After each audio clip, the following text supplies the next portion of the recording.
நண்பர்களே, இன்னைக்கு இந்த வீடியோ பார்க்க போகலாம். உங்கள் அமீர் ஆப்ரேஷன் பேசுகிறேன். இன்னைக்கு கிழக்கு ராஜபாளையத்தில் ஒரு 2 பாத்ரூமு ஒரு 10 சதவீதம் வீடு கொண்டதில் எல்லா ஃபிட்டிங்கும் போட்டுட்டோம்.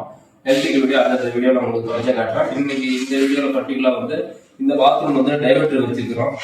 சோலார் கம்பெனி ஷவர் பாருங்க. இந்த ஷவர் பொறுத்த வரைக்கும் 3 ஆப்ஷன் உள்ளது இருக்கு. ஒவ்வொரு பட்டன் ஆப்ஷன் கொடுத்துருக்காங்க. வச்சு எந்த டைரக்ஷன் வேணாலும் வச்சுக்கலாம். இது மாதிரி ஷவர் கொடுத்துருக்காங்க சோலார் கம்பெனியில். டைவர்ட்டு இது வந்து எப்படின்னு ஒன்று ஸ்பவுட்டு, அதுக்கு டெலிஃபோன் சர்வர் வால் மிக்சர் ஒன்று வந்துட்டு இருந்துச்சு. இது மாதிரி ஸ்பவுட்டில் டைவர்ட் பக்கத்தில் வந்துருக்கு. இங்கே வாசல் சமைச்சு இது கோலார் கம்பெனியும் கொடுக்கும். டேப் வந்து கோலார் டேப் தான். இந்த இடத்துல வந்து ஃப்ளோர் டைப் வெஸ்டர்ன் பேசன் வச்சுருக்கிறோம். இது வந்து இந்த பாத்ரூமுடைய செட்டப்பு எங்கள் டீம் ஒர்க் சார்பாக செஞ்சுருக்கிறோம். இந்த வீடியோ பிடிச்சிருந்தா லைக் பண்ணுங்க, கமெண்ட் பண்ணுங்க. குறிப்பா ஃபாலோ பண்ணாதவங்க ஃபாலோ பண்ணிட்டு போங்க. அப்பதான் சொல்லக்கூடிய தகவலை அடுத்தடுத்த வீடியோ பார்க்க முடியும். பாய்.